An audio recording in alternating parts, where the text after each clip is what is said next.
Alright guys, so today we are going to be tuning the ZOOZ, and I'm going to show you the best settings that worked for me, because we all know when you hook up the ZOOZ with the Phaserunner, you would actually have to go into the motor and change out the wires and stuff to get the hall sensors working. So since we're running sensorless, there's a lot of tuning you need to do to get this bike running, and I'm going to help you guys out with that. So let's get onto the laptop and I'll show you all my settings. Alright, so the gardener decided to show up, but let's just try to get through this video and show you guys. So I'm on the laptop, it is connected to the bike right now, and these are all the settings that work for me. So you guys can adjust this to however you want, but I'm really just trying to be here to help you guys out and show you what my settings worked. And the biggest setting that took me hours, I was probably like 5 or 6 hours off camera, went into the advanced settings because we're running sensorless mode. Because once you hook up the Phaserunner, you would have to go into that motor, change some wire, do some crazy crap. I'm not trying to take the motor apart. This is the main stuff that you want to worry about. So right there, the alignment hold time, 10 milliseconds, injection current, 80 amps. You can go up to like 90 and 70 or 60, but I noticed when I started putting it like at 50 and under, we had some issues. Auto spin up time is 750. I believe 1,000 worked better, and even 1,500 worked better. And then the auto start max RPM was 26. You could probably do maybe 20, but I noticed anything like 10 and under, it was really causing some issues, and anything over 50 was causing major issues too. So these are the main settings you need to dial in, so the bike won't have that jerky feeling when you're like starting it up from like 0 miles per hour. So I want to show you that real quick. This is a very easy video. I just wanted to show you guys my settings and get on the bike and show you that we fixed the issue from our previous video when the bike would, you know, jump back and forth and not know what to do. And one of the main reasons why it took me so long to tune this bike is because I put it on engine stands, if you guys can see, something you would use for your car. And what I would do is I would change a setting, and then I would hit the throttle, and I would notice that it wasn't smooth at all. So I'd be like, well, that's not right, so we got to change that out. And then I noticed once I actually set on the bike, it wouldn't move. So what I finally did was just decide, you know what, I'm gonna do my own tuning, take the bike off, sit on it, ride it, and see what it does, instead of always hitting the throttle with it free coasting off the ground. And that made a big difference, because I want to show you what the bike will do with these settings with it off the ground. So if I hit the throttle right here, it moved all right, but you're gonna see that, see how it jumps? The whole bike moves. It's like real twitchy. So every time it did that, I figured, okay, whatever I did on this laptop is not working. And I always kept thinking to myself, like, why isn't it working? But I'm gonna put my helmet on with my GoPro, and I wanna show you what these settings do right now. All right, of course it would be very sunny out right now, and it's raining because everything's getting wet. So let's turn this bike on with our new setup. One thing I have noticed on this bike is when I do turn it on a couple times, sometimes the throttle doesn't work. Like, perfect example, the bike's on, everything's good, and the throttle doesn't work. So I don't know if I need to be holding the brake at the same time. I don't think that makes a difference. When I'll turn it on, I'm holding both brakes. Don't know if that does anything. And now the bike is moving. So I don't know if that's just a setting that I can switch. I didn't see anything in the settings that I can do. And the gardener is still doing stuff, and it's raining. All right, so this is probably not gonna be a very long video because I am not trying to mess up my video recorder or anything like that. But to show you guys how this is, that's how the startup is on this bike now. It's not bad. Okay, the rain's killing it, hold on. All right, so I had to stop filming really quick because it's so sunny outside, but it's raining still. So give me a second. Hopefully it dies out so I can finish doing this video for you guys. 15 minutes later. From a standstill on how this bike is now. Remember it was jerking before in the last video, if you guys have been following along for this channel and stuff and all these mods we've been doing. And this is how the bike is right now. So there was no jerkiness. It takes off perfectly fine up and down the street. It's not perfect, don't get me wrong, but like, check this out. It has one little thing where you can kind of feel the power kick in, and it's perfectly fine. And once it's moving, like, you're set. You will have to get used to that jerkiness feeling, unless like you guys know some custom settings that I personally don't. But hey, that's the fun thing about this controller. You can kind of just tweak it the way you want. Now, I'm back on my driveway because we were at an incline, and I want to show you, this was the hardest thing to get right. So if you guys notice, see how the bike's kind of messing up right now?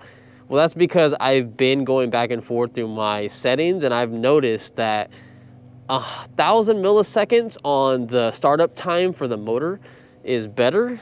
And if you do 15 milliseconds, which is super long, it's a huge delay, that works even better. But anything under 1,000 didn't work too well. So that's the only thing. Like, see, sometimes it does it, sometimes it doesn't. But the longer you have a startup delay for the motor, the easier it is to get up hills.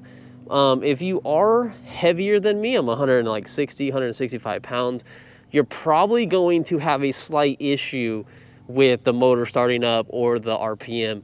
So that's just something you're gonna have to play around with in the settings. And it's just something I wanna let you guys know that it is not perfect.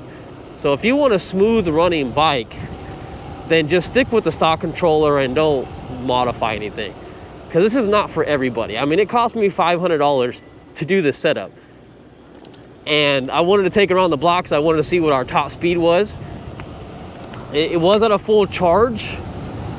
We're only at 2,000 watts compared to before we were at like 2250. I turned it down ever so slightly, but we are still at 40 amps. Well, let's just see how it does. I really want to know what the top speed is. It's been a while since I've been on this bike. I've had a lot of e-bike reviews I've had to do in the past, so we're already passing the stock speed that I've been able to do, which was 31. Now we're at 35. And we're holding about 35. Now I noticed that field weakening only goes up to 2250 with using 40 amps. So that's all you're gonna get. I was trying to put it at 30 and it was overriding my settings. It would not go past 2250. And I believe if we had a little bit more wattage put into it, I think we would hit a higher top speed like we did when we hit 37. But that's still not too bad. The bike is definitely like 4 times more torquey than it used to be. It gets up to speed very fast. This is like real accurate. The GPS is a little laggy on a phone. It's like really hard to kind of have it like real time. It takes like I don't know, it has a little delay every time it kind of updates the mile per hour, but that kind of gives you an idea. But I have noticed that as I'm riding the bike and you start losing voltage, like once I lose like maybe, I don't know, like 2 or 3 volts, I noticed that the bike starts going about like 33 or 32, which is the standard speed that you would get out of the UU1100. So it's kind of like, do you want to do this mod or do you not want to do this mod? I think personally you guys should do it if you guys want a fun project to do, especially if you guys want to go to 60 volt or 72 volt, which I want to show you guys something at the house right now. I just kind of wanted to go around the street because this is going to be the last time, or the last video I should say, we're gonna be on 52 volt. I'm going to 72 volt. We just got our battery in today. As I was filming this video, the guy came and dropped it off. So I want to unbox it for you. We're not going to put it on the bike or anything like that in today's video. I know it's kind of like a cliffhanger. I hate to be that person, but I don't have the time right now to install it, take the old battery out, the old battery rail. I do not think the cable is long enough to go to the Phaserunner.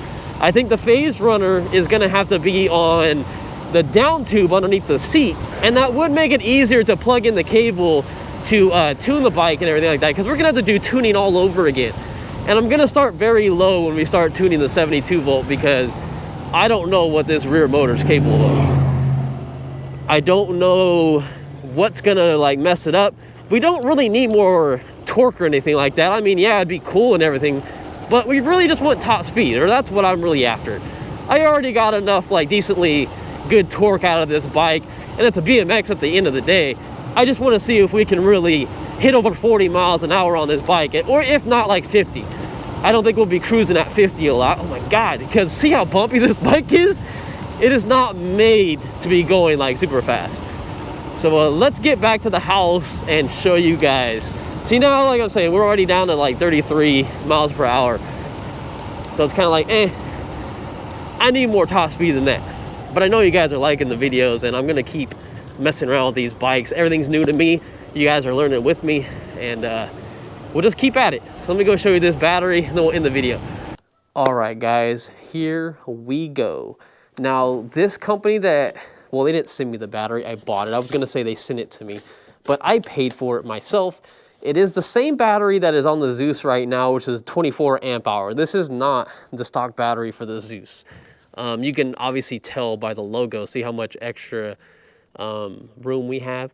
This is a 52 volt system though, and honestly, all the tuning that I just showed you will use the stock battery.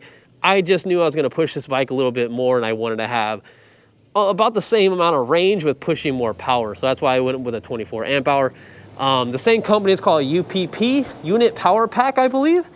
And this is your first look at it. Now, it looks cool. It is not your standard, oh God, it's heavier than I thought. It's not your standard bag type of battery. This is a hard shell casing. So this is kind of how it's gonna look. The cable's right here. I was really hoping the cable was gonna come out from the top. Yeah, so it's not gonna reach, like, at all. So we're gonna have to probably get an extension for this to reach the Phaserunner. But let's just get an idea. So here's the other side. This is how you charge it, and I guess this is how you turn it on. And it's a 72 volt, 19.2 amp hour, 1,382 watt hours. I swear I think I did my measurements right. And it should fit. That looks pretty good. I actually think it's gonna fit right in there. So that shouldn't be too much of a problem. It's actually probably gonna have to go more like this because this tube isn't straight down. It's more like at an angle. But yeah, we're gonna take the seat off again, which is not bolted. Take the rail that's in here off. Take this off, and then we'll have to, you know, put it on here. And then the stock controller's right here. So like, here's what I'm saying. This isn't gonna reach because the stock controller is probably like right here. So yeah, we're limited, but I'm very excited to see what type of top speed we're gonna get with the 72 volt battery. So that's why I wanted to show you the tuning on this bike. I'm hoping it really helps you out. If you guys have any questions, I can't get to everybody, so please be nice in the comments if you guys reach out to me and ask for help, because I'm a pretty busy person. I got a full-time job, so hopefully that it helps. And I'll put pictures at the end of this video. You guys can screenshot it and you guys can see the settings I have on this bike. That makes it run decently good for having no Hall sensor. So it's not too bad. All right, see you guys in the next one. Later.